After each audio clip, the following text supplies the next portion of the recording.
You ask Tiger to solve. This deals with linear equations with one unknown. The final result is x equals 2. Let's solve it step by step. Simplify the expression. Expand the parentheses. Multiply the coefficients. Simplify the arithmetic. Group all constants on the right side of the equation. Subtract 6 from both sides. Simplify the arithmetic.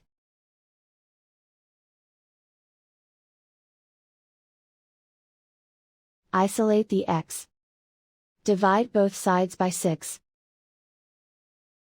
Simplify the fraction. Find the greatest common factor of the numerator and denominator.